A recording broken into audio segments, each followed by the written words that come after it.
Okay. Hello guys, welcome to my YouTube channel DS Science Classes. I am Deepika Parmar present here. Okay so last topic हम अपना क्या पढ़ रहे थे, pancreas. ठीक है, हम अपने डाइजेस्टिव सिस्टम का डाइजेशन देख चुके थे कैसे हो रहा था. उसमें हम अपनी एलिमेंट्री कैनाल तो हमने देखी थी, उसमें हम देख रहे थे अब अपने सलाइवरी ग्लैंड्स. सलाइवरी ग्लैंड्स में हमने बक्कल कैविटी पढ़ ली थी, स्टमक पढ़ लिया था एंड लीवर पढ़ लिया था.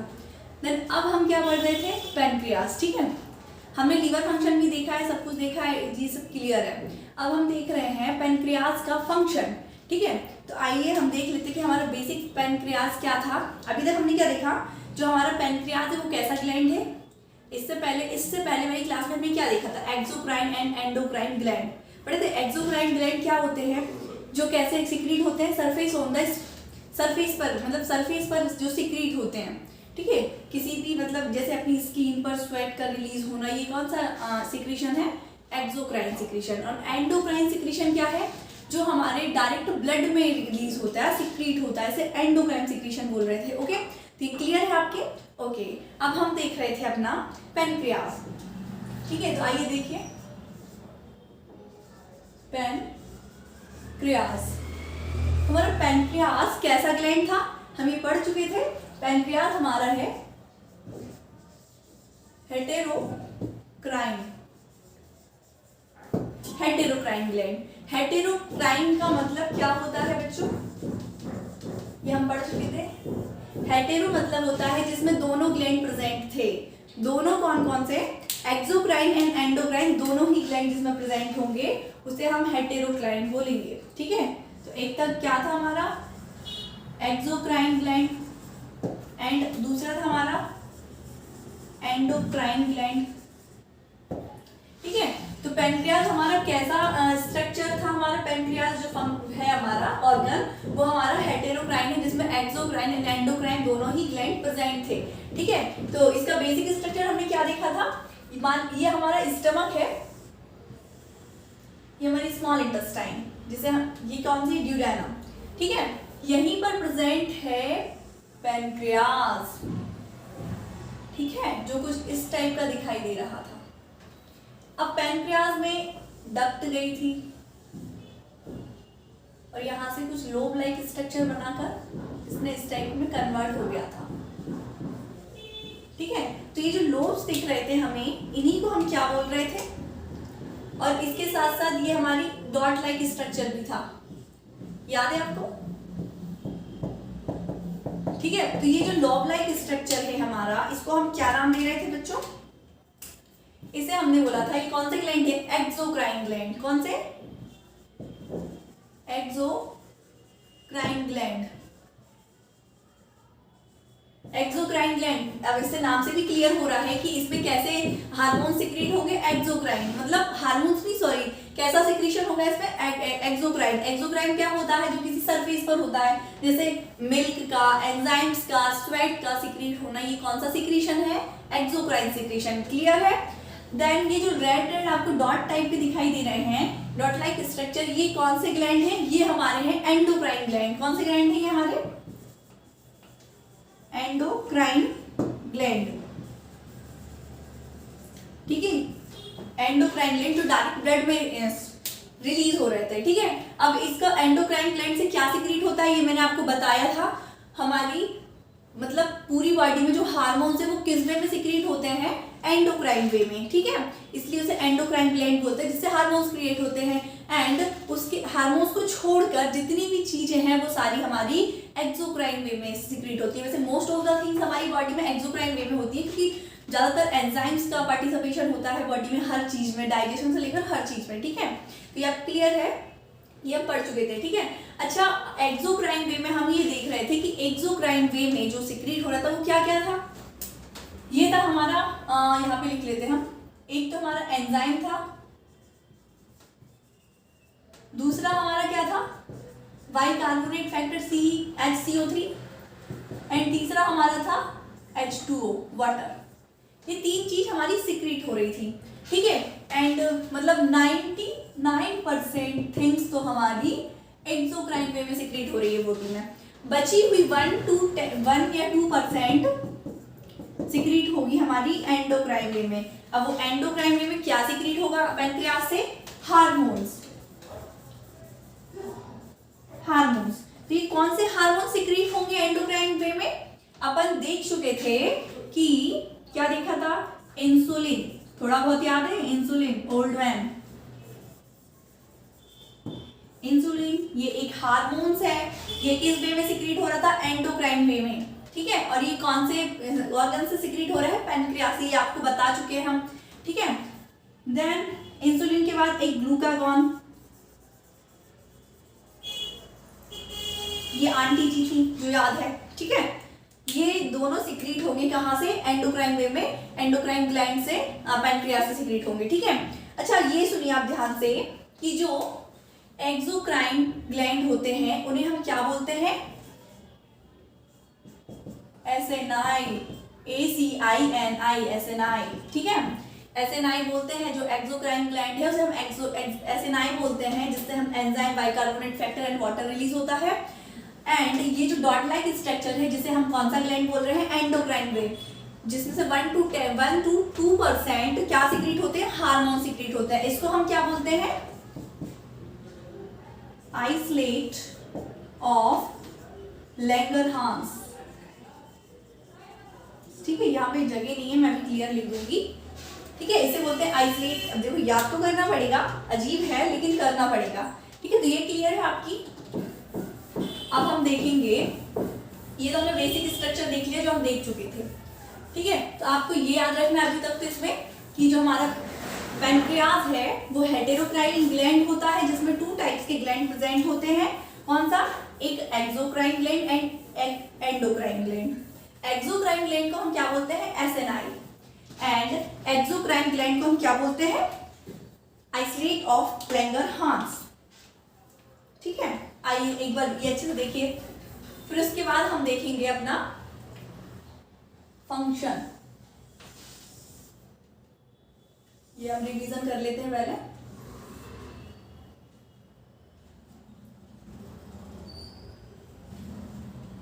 बेसिक स्ट्रक्चर है ये हमारा, ठीक है, क्लियर। अब देखिए यहां से डक्ट जा रही थी, डक्ट से कुछ इस टाइप के लोब लाइक स्ट्रक्चर निकले हुए थे,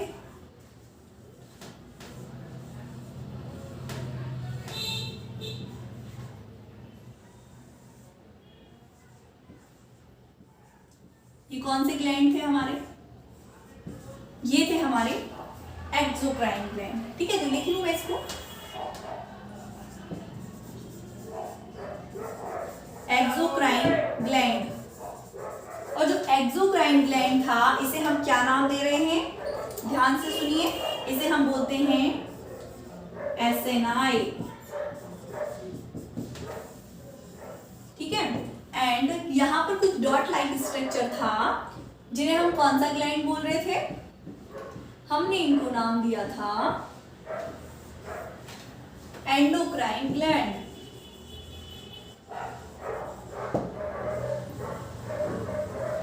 ठीक है। और इसे हम क्या बोलेंगे? ध्यान से देखिए यहां पे, इसे हम बोलेंगे आइसलेट ऑफ लैंगरहांस, ठीक है। ये आपको याद रखना है। अभी हमने देखिए घबराने वाली बात नहीं, कुछ नहीं देखा है, हमने बेसिक स्ट्रक्चर ऑफ पैनक्रियास देखा है, उसके हम स्ट्रक्चर के बारे में पहले स्टडी कर चुके थे, बस हमने इसको क्या नाम दिया है? पैनक्रियास कैसा है हमारा ऑर्गन? ये है हमारा हेटेरोक्राइन ऑर्गन। इसका मतलब ये था कि जिसमें एक्सोक्राइन एंडोक्राइन दोनों प्रकार के ग्लैंड प्रेजेंट थे। एक्सोक्राइन ग्लैंड को हम क्या बोल रहे थे? एसएनआई। एंड एंडोक्राइन ग्लैंड को हम बोल रहे थे आइसलेट ऑफ लैंगरहांस, क्लियर है। आइए अब हम देखेंगे फंक्शन। किसका फंक्शन? अब देखिए हेटेरोक्राइन ग्लैंड है तो इसमें एक्सोक्राइन ग्लैंड भी प्रेजेंट है, एंडोक्राइन भी है, तो मतलब हमें एक्सोक्राइन का फंक्शन भी पढ़ना पड़ेगा एंड एंडोक्राइन का भी, ठीक है। लास्ट वीडियो में जहां तक कि मुझे याद है कि हमने एक्सोक्राइन फंक्शन की स्टार्टिंग कर दी थी, ठीक है। तो एक्सोक्राइन फंक्शन में हमने क्या क्या देखा था? आइए देख लेते हैं एक बार। Pancreas exocrine function,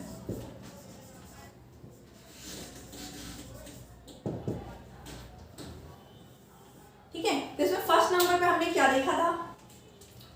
first number पे था protease, this proteases. Second number पे हमारा था पैनक्रियाटिक अमाइलेज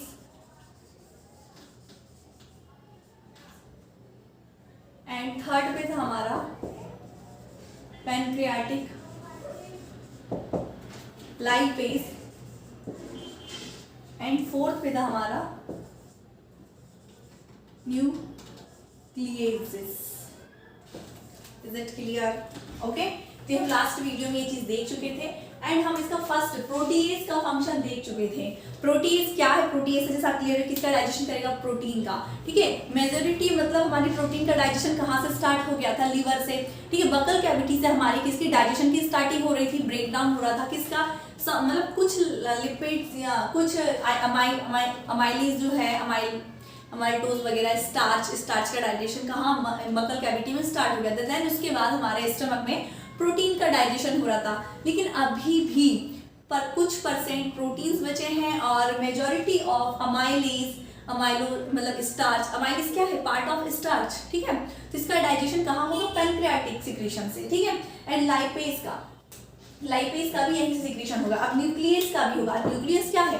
ये आपने भी नहीं देखा। न्यूक्लियस अभी तक आपने देखा है क्या? बकल कैविटी में किसी न्यूक्लियस का ब्रेक डाउन हुआ है? डाइजेशन स्टमक में हुआ है? नहीं हुआ है ना। न्यूक्लियस क्या है? न्यूक्लियस टू टाइप्स के होते हैं। कौन से? DNS and RNS. ठीक है, डीएनएस जो डीएनए को ब्रेक डाउन करेगा, आरएनएस जो आरएनएस को करेगा। ये हम आगे देखेंगे। ठीक है, सबसे पहले हमने देखा था प्रोटीएज। प्रोटीएज से 4 टाइप्स के एंजाइम सिक्रीट हो रहे थे। ठीक है, ये जो हम एंजाइम्स देख रहे हैं इसमें एक्सोक्राइन ग्लैंड में एक तो एंजाइम सिक्रीट हो रहा था, दूसरा बाइकार्बोनेट फैक्टर HCO3। ठीक है, चलो लिख लेते हैं आप पे, तभी आप कंफ्यूज हो जाएंगे। पहला क्या सिक्रीट हो रहा था? एंजाइम्स, दूसरा बाइकार्बोनेट फैक्टर एंड वाटर।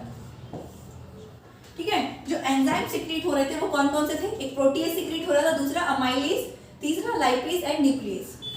ये सिक्रीट हो रहे थे। अब प्रोटीएज से भी कई सारे सिक्रीशन हो रहे थे। ठीक है, तो ये क्या हो रहे थे ये हम देख चुके हैं, लेकिन फिर भी आई सॉल्ट रीजन हम मार लेते हैं। एंड ये जो बाइकार्बोनेट फैक्टर है बेसिक होता है। ये क्यों सिक्रीट हो रहा है? अब स्टमक में हमने कुछ भी खाया, स्टमक में कैसा सिक्रीशन होता है? यहाँ सिक्रीशन हो रहा था बहुत सारा, इस टाइप की लेयर प्रेजेंट थी। इससे जो सिक्रीशन हो रहा था बड़ा ही एसिडिक था, HCl वगैरह सिक्रीट हो रहा था यहाँ से, मतलब वो एसिडिक है। अब मेरा फूड एसिडिक हो गया, अब इसे आना है स्मॉल इंटेस्टाइन में। स्टमक का तो एनवायरनमेंट ऐसा था अंदर कि वो रिलीज ही एसिड कर रहा है, तो उसको झेल सकता है।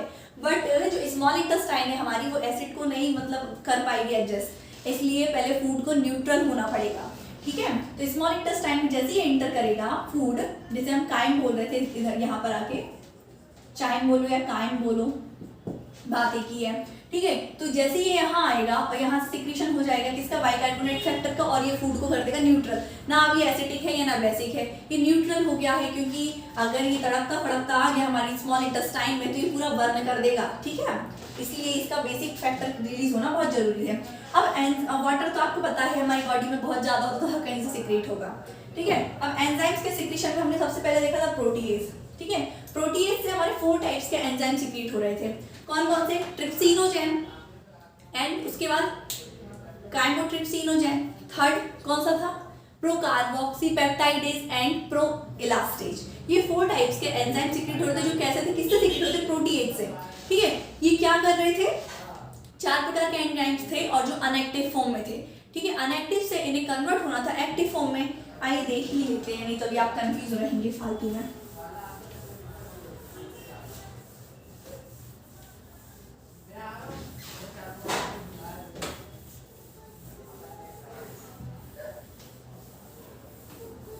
देखिए, अब हम देखेंगे प्रोटीएज का, देख लेते हैं कि प्रोटीएज में क्या चल रहा है आखिर।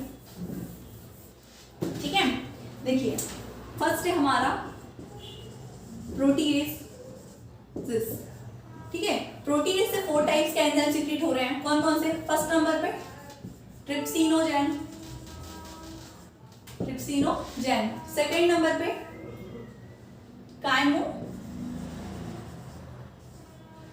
Trypsinogen.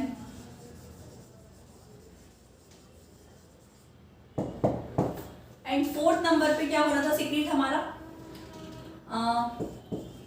Pro carboxy peptidase. And fourth and last था हमारा प्रो इलास्टेज। ठीक है, ये 4 टाइप्स का एंजाइम सीक्रेट हो रहे थे जो कैसे थे, all enzymes are inactive form. कैसे थे, अनएक्टिव। ओके, अनएक्टिव थे, अब इन्हें कन्वर्ट होना पड़ेगा एक्टिव में। तो हमने आपको बताया था जो हमारी स्मॉल इंटेस्टाइन होती है, ये हमारा यहाँ तक का मान लीजिए क्या है, ये हमारी स्मॉल इंटेस्टाइन है, ये पैनक्रियाज है यहाँ से। ठीक है, तो स्मॉल इंटेस्टाइन यहाँ से सीक्रेट हो रहे थे हमारे 4 टाइप्स के एंजाइम्स, क्लियर, जो अनएक्टिव फॉर्म में थे। और कुछ मॉलिक्यूल्स एंजाइम्स के प्रेजेंट थे हमारी स्मॉल इंटेस्टाइन में। ठीक है, जो स्मॉल इंटेस्टाइन में प्रेजेंट एंजाइम्स मॉलिक्यूल्स थे, ये क्या कर रहे थे, ट्रिप्सिनोजेन को ये कन्वर्ट करेंगे अनएक्टिव टू एक्टिव फॉर्म। ठीक है, उससे क्या होगा, अच्छा ये उससे होगा जब ये एक्टिव फॉर्म में कन्वर्ट हो जाएगा तो ये इन सबको एक्टिव में कन्वर्ट कर देगा। ठीक है, तो ये जो एंजाइम्स मॉलिक्यूल थे इनका हमने क्या नाम दिया था, एंटीरो काइनेज बोला था। ठीक है, ये बात आपको याद रखना है, एंटीरो इंटेस्टाइन, हेपेटिक की बात जहां होगी वो लिवर की बात हो रही है। ठीक है, ये बात आप याद रखिए, थोड़ा थोड़ा कनेक्ट कीजिए चीजों को। एंटीरोकाइनेज मतलब इस इंटेस्टाइन की बात हो रही है। ठीक है, तो इंटेस्टाइन में जो एंजाइम्स मॉलिक्यूल प्रेजेंट है उन्हें एंटीरोकाइनेज बोल रहे हैं। और ये एंटीरोकाइनेज एक्ट करेगा किस पर, ट्रिप्सिनोजेन पे। आइए देखिए, फर्स्ट एंजाइम हमारा ट्रिप्सिनोजेन। ट्रिप्सिनोजेन पे क्या कौन एक्ट कर रहा है, एंटीरोकाइनेज।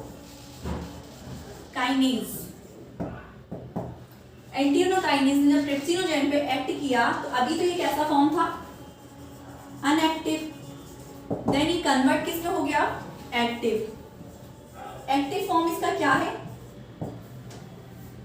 ट्रिप्सिनोजेन का हो जाएगा ट्रिप्सिन। ओके, ट्रिप्सिनोजेन कन्वर्ट हो गया ट्रिप्सिन में। अभी ट्रिप्सिन तो कन्वर्ट हो गया एक्टिव फॉर्म में, अभी ट्रिप्सिन किसको कन्वर्ट कर देगा, ट्रिप्सिनोजेन को कर देगा काइमोट्रिप्सिन में।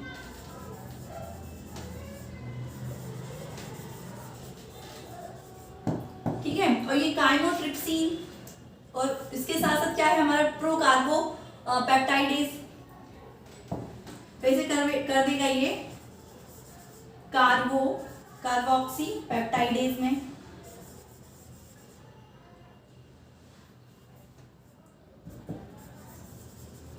एंड ये जो हमारा है प्रो इलास्टेज, तो प्रो इलास्टेज को भी कन्वर्ट कर देगा इलास्टेज में। तो ये हमारा शॉर्ट रिवीजन हो गया एंड क्लियर हो गया, ये क्लियर है आपके। ठीक है, तो जो हमारे प्रोटीन से एंजाइम्स 4 प्रकार के सीक्रेट हो रहे हैं अनएक्टिव फॉर्म में, trypsinogen, काइमोट्रिप्सिनोजेन, pro carboxy peptidase and pro elastase, ये चारों ही अनएक्टिव फॉर्म में थे। स्मॉल इंटेस्टाइन में पड़े हुए एंजाइम्स मॉलिक्यूल जिसे एंटीरोकाइनेज नाम दिया है, वो कन्वर्ट कर रहे थे, किस पे एक्ट कर रहे थे, ट्रिप्सिनोजेन पे कन्वर्ट कर रहे थे अनएक्टिव टू एक्टिव फॉर्म में। ठीक है, जब ट्रिप्सिनोजेन कन्वर्ट हो गया एक्टिव फॉर्म में तो उसके बाद क्या हुआ हमारा, ये जो है हमारा काइमोट्रिप्सिनोजेन वो कन्वर्ट हो गया काइमोट्रिप्सिन में। एंड काइमोट्रिप्सिन से फिर वो कन्वर्ट क्या हो गया, जो हमारा प्रो कार्बोक्सी पेप्टाइडेज है वो कार्बोक्सी पेप्टाइडेज में, एंड प्रो इलास्टिक इलास्टेज में कन्वर्ट हो गया। Is it clear? Okay, next हमारा कौन सा था, एक्सोक्राइन का फंक्शन। नेक्स्ट वो किसको डाइजेशन करेगा, पैनक्रियाटिक अमाइलेज। ठीक है, देखते हैं। अच्छा, पैनक्रियाटिक अमाइलेज क्या है, ये मैं आपको एक बार नहीं कई बार बता चुकी हूँ शुरू से जब से स्टार्ट किया है हमने। पैनक्रियाटिक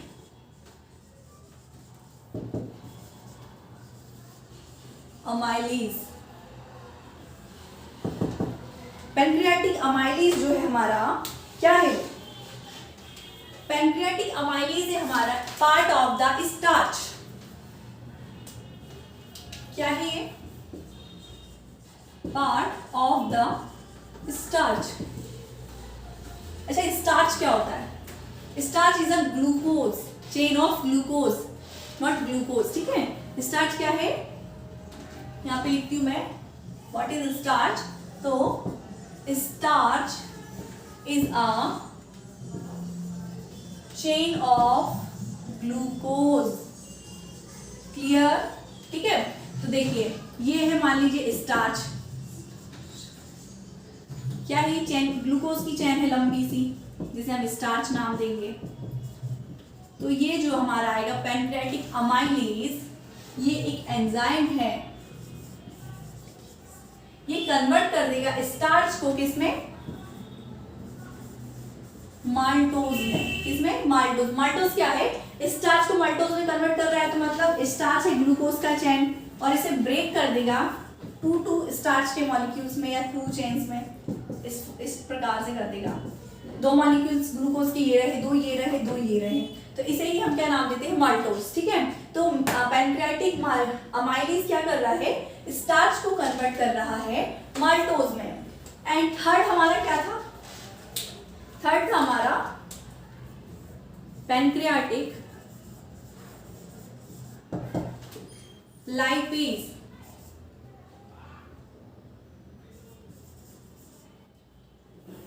जो पैनक्रियाटिक लाइपेज है हमारा, वो क्या करेगा, लिपिड सुना है ना आपने, लिपिड क्या होता है, लिपिड बताइए। लिपिड में कई बार बता चुकी हूँ, ये भी लिपिड होता है हमारा ट्राइग्लिसराइड। ट्राइग्लिसराइड, इसमें 3 क्या होते हैं, फैटी एसिड जुड़े हुए होते हैं, ठीक है। तो ये हमारा लिपिड होता है, और लाइपेज जो एक एंजाइम है, ये कन्वर्ट कर देगा लिपिड को किसमें, मजे ले लेके तोड़ेगा, डायरेक्ट नहीं तोड़ेगा, पहले ये इसका क्या करेगा, एक फैक्टर रिमूव करेगा, कौन सा, बेसिक फैक्टर। तो ये किसमें, डाई में कन्वर्ट हो जाएगा, डाइग्लिसराइड,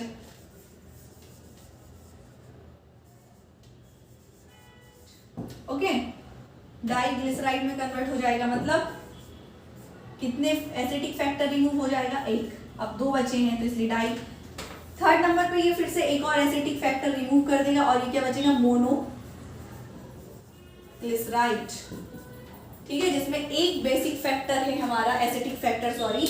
देखो पहले लिपिड होता क्या है, ट्राइग्लिसराइड, मतलब जिसमें 3 एसिटिक फैक्टर होते हैं। पहले जब ये लाइपेज आता है, वैसे किसमें कन्वर्ट करता है, डाइग्लिसराइड में, मतलब एक एसिटिक फैक्टर रिमूव कर देगा, बचेगा 2 बचेंगे। देन उसके बाद वो एक और रिमूव कर देगा, तो 1 बचेगा, इसलिए से मोनो का मतलब 1 होता है, ठीक है। डाई का मतलब 2, ट्राई का मतलब 3, टेट्रा 4, ऐसे होते हैं, पेंटा, ठीक है। ये क्लियर है आपको, ये चीज आपको टर्म्स याद रखनी है, ओके, इज इट क्लियर। तो ये हमारा थर्ड हो गया। अब हमारा लास्ट क्या बचा है, लास्ट बचा है हमारा एक्सोक्राइन फंक्शन में न्यूक्लियस। आइए तो न्यूक्लियस भी हम देख ही लेते हैं। न्यूक्लियस अच्छा क्या होता है, मैं अभी बताई थी आपको, क्या होता है न्यूक्लियस। न्यूक्लिक एसिड सुना है आपने, डीएनए, आरएनए सुना है, ये न्यूक्लिक एसिड होते हैं। न्यूक्लिक एसिड का मतलब जो सेल के न्यूक्लियस में प्रेजेंट होते हैं, इसके बारे में हम डिटेल स्टडी करेंगे आने वाले चैप्टर में, ठीक है। देखिए न्यूक्लियस,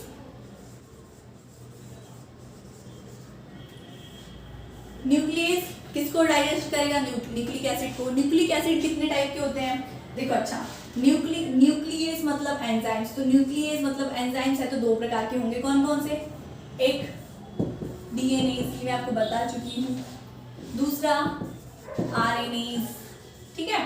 इसका मतलब न्यूक्लियस किसको डाइजेस्ट करेगा, न्यूक्लिक एसिड को।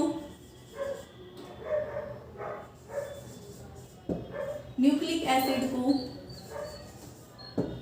अब न्यूक्लिक एसिड कितने प्रकार के होंगे, 2 प्रकार के, कौन कौन से, डीएनए एंड आरएनए, ठीक है। तो डीएनए को जो डाइजेस्ट करेगा, डीएनए को कौन डाइजेस्ट करेगा, डीएनए न्यूक्लिक एसिड में कन्वर्ट कर देगा, एंड आरएनए को कौन डाइजेस्ट करेगा, RNA क्लियर है ये आपको, और ये भी से न्यूक्लिक एसिड में कन्वर्ट करेगा, इज क्लियर। ठीक है, तो ये हमारे कौन से फंक्शन हो गए, एक्सोक्राइन फंक्शन, क्लियर। अब हमें क्या करना है, आइए, हमारा पेनक्रियास हेटेरोक्राइन ग्लैंड है, हम उसका एक फंक्शन पढ़ चुके हैं एक्सोक्राइन का, बचा हुआ कौन सा है, एंडोक्राइन फंक्शन, किसका, पेनक्रियास का। तो आइए हम एक्सोक्राइन तो देख लिए हैं, एंडोक्राइन और देख लेते हैं। ठीक है,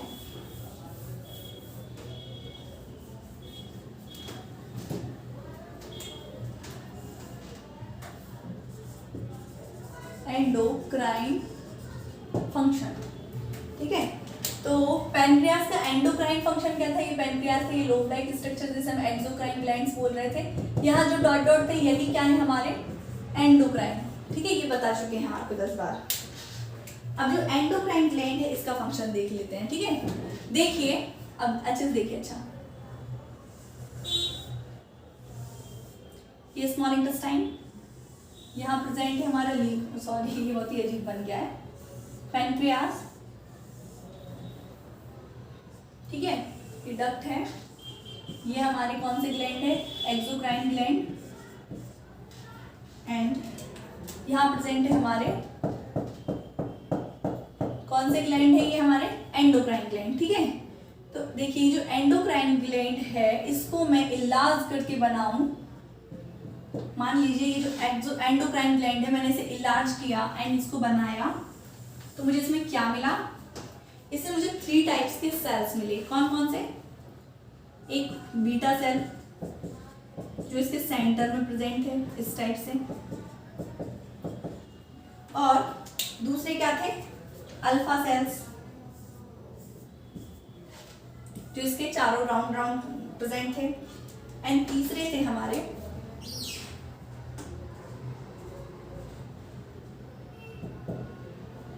ये भी इसके राउंड राउंड प्रेजेंट 3 टाइप्स के सेल थे ये जो। ठीक है, इसे क्या बोलते हैं, सोमेटोस्टेटिन। ठीक है, सोमेटोस्टेटिन। ठीक है, पर ये ना हम इसके बारे में हमें नहीं पढ़ना, हमें सिर्फ पढ़ना है beta cells and alpha cells के बारे में। ठीक है, जब हमने इसे इलाज किया तो हमें 3 टाइप्स के सेल मिले,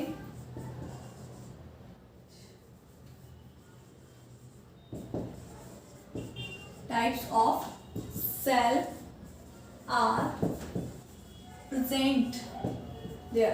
ठीक है, 3 टाइप्स के सेल हमें यहाँ पे मिले। पहला बीटा सेल। ठीक है, बीटा सेल क्या करेंगे, देखिए, अच्छा पेनक्रियास से किस किस का सिक्रीशन होता है ये आप जानते हैं, एक तो इंसुलिन, दूसरा हार्मोन्स की बात कर रही हूँ मैं, एंडोक्राइन का मतलब क्या होता है, कौन सा ग्लैंड जो एंडोक्राइन वे में क्या सिक्रीट होता है, हार्मोन्स। ठीक है, मतलब हार्मोन्स की बात कर रही हूँ, तो पेनक्रियास से एक तो हमारा इंसुलिन हार्मोन सिक्रीट होता है, दूसरा हमारा किसका सिक्रीशन होता है, ग्लूकागॉन का। ठीक है, और तीसरा एक और सेल से उसको भी लिख देते हैं हम,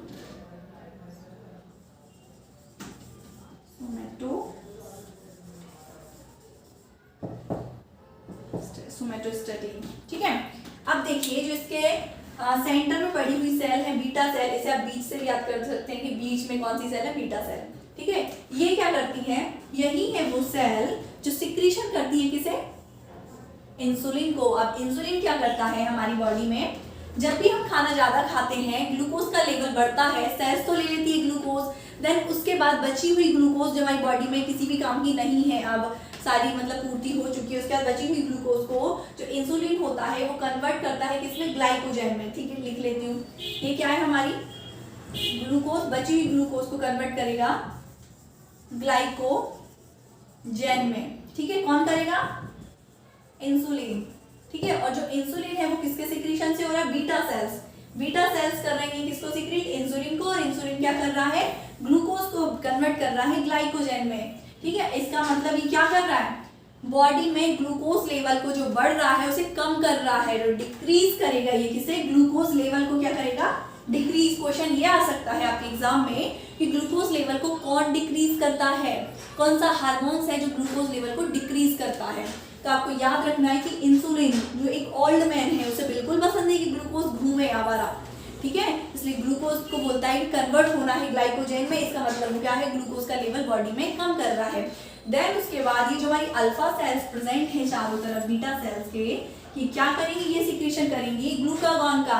ठीक है, अब ग्लूकागॉन क्या करता है, ग्लूकागॉन मदर की तरह है। ठीक है, मदर को नहीं पता कि उनके मतलब पसंद ही नहीं है कि उनके बच्चों को डांटे। ठीक है, तो ये इंसुलिन ने बोला कि ग्लाइकोजन में कन्वर्ट करो, तो ग्लूकागॉन आता है मदर की तरह। ग्लूकागॉन ये क्या करता है, ग्लाइकोजन को बोलता है कन्वर्ट करो इसे वापस ग्लूकोज में। ठीक है, तो इसका मतलब क्या है, बॉडी में जो ग्लूकोज लेवल कम हुआ है उसको वापस बढ़ा रहा है। ठीक है, तो डिक्रीज इंक्रीज कर रहा है। ठीक है, क्वेश्चन ये भी आ जाएगा कि कौन सा हार्मोन से जो बॉडी में ग्लूकोज लेवल को इंक्रीज करता है, तो ये है ग्लूकागॉन। और जो थर्ड टाइप्स ऑफ सेल है हमारी एंडोक्राइन ग्लैंड में, उसका नाम है सोमेटोस्टेटिन। ये क्या करती है, ये इन दोनों को रोक लगाती है। अब ऐसा होता है ना कि तुम अपना काम कर रहे हो, वो अपना काम कर रहे हैं, लेकिन कुछ लोग ऐसे होते हैं कि किसी को काम करते देखना पसंद नहीं करते, इसलिए उसके काम में भी रोक लगाना, इसके काम में भी रोक लगाना, ये लोगों का काम होता है। क्लियर, तो ये क्या हो गया, ये हमारी 3 टाइप्स ऑफ सेल हो गई जो किसके अंदर आती है, हमारी एंडोक्राइन ग्लैंड के अंदर। तो हमने एंडोक्राइन फंक्शन समझ लिया, एक्सोक्राइन फंक्शन समझ लिया। आई होप कि आपको ये सारी चीज क्लियर होगी। ठीक है, तो एंडोक्राइन वे में एंडोक्राइन सिक्रीशन जो था हमारा बहुत ज्यादा सिंपल है। जब हमने इसे इलाज किया तो हमें इसे 3 टाइप्स के सेल्स मिले।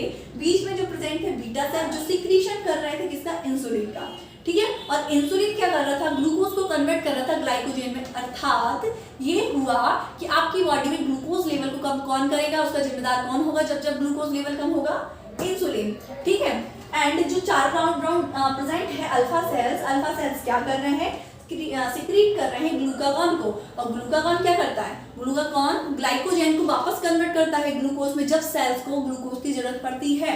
और ग्लूकोज की जरूरत कब पड़ती है, जब हम फास्ट फूड लेते हैं या कुछ खाते नहीं, अनशन पर बैठ जाते हैं। ठीक है, धरना धर के। ठीक है, तो ये चीज आपको क्लियर हुई है, हमारा एंडोक्राइन फंक्शन भी क्लियर हो गया। एक्सोक्राइन में हमने कुछ नहीं पढ़ा है खास, सिंपल सा है। एक्सोक्राइन में प्रोटीज सिक्रीट प्रोटीज एंजाइम्स रहता है।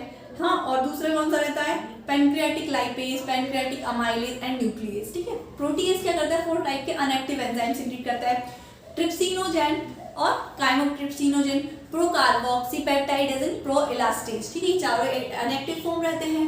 और ट्रिप्सिनोजेन को सबसे पहले एक्टिव फॉर्म में कन्वर्ट करने के लिए स्मॉल इंटेस्टाइन में पड़े हुए एंजाइम्स मॉलिक्यूल्स जिसे एंटीरोकाइनेज कहते हैं, वो कन्वर्ट करते हैं एक्टिव फॉर्म में। मतलब ट्रिप्सिनोजेन कन्वर्ट हो जाता है ट्रिप्सिन में विद हेल्प ऑफ किसके, एंटीरोकाइनेज के। ठीक है, अब ये कन्वर्ट हो गया एक्टिव फॉर्म में, तो ये सारे एंजाइम्स को कन्वर्ट कर दिया एक्टिव फॉर्म में।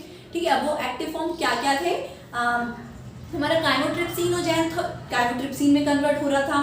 प्रोकार्बोक्सीपेप्टाइडेज था, कार्बोक्सीपेप्टाइडेज में कन्वर्ट हो रहा था। प्रोएलास्टेज, इलास्टेज में। ओके, ये हमारा एक्सोक्राइन एंड एंडोक्राइन दोनों सिक्रीशन हो गया है।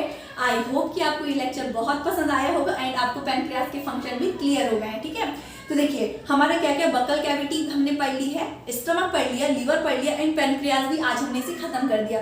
बस अब हम इसकी एंडिंग पे ही चल रहे हैं इस चैप्टर की। ठीक है, अभी एंडिंग होने वाली है, लास्ट बचा है हमारा स्मॉल इंटेस्टाइन। पूरी चीज का डाइजेशन हो गया है, डाइजेशन बची हुई चीजों को तोड़ फोड़ के डाइजेशन होगा स्मॉल इंटेस्टाइन में। मतलब इसने केमिकल रूप से तो ब्रेक कर दिया, अब होगा मतलब एक जबरदस्त डंपर पड़ेगा स्मॉल इंटेस्टाइन में चीजों को, मतलब जो फूड है तो एकदम बारीक बारीक टुकड़े हो जाने उसके। ठीक है, तो ये हम पढ़ेंगे नेक्स्ट लेक्चर में कि स्मॉल इंटेस्टाइन में आखिर कैसे फूड का बचा हुआ डाइजेशन होता है। ओके, अगर आपको ये वीडियो पसंद आई तो please like this video and subscribe this channel.